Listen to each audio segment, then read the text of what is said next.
मीर मेहदी मजरू के कुछ अशार। चुरा के मुट्ठी में दिल को छुपाए बैठे हैं, बहाना ये है कि मेहंदी लगाए बैठे हैं।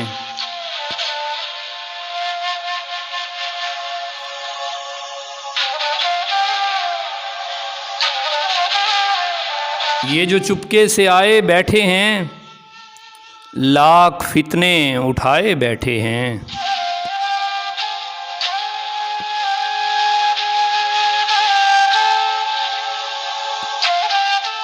गैरों को भला समझे और मुझको बुरा जाना, समझे भी तो क्या समझे, जाना भी तो क्या जाना।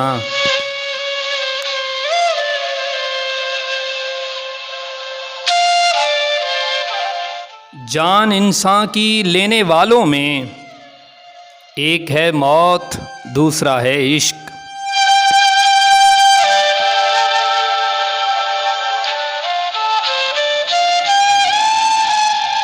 बराहे करम सब्सक्राइब कीजिए, शुक्रिया।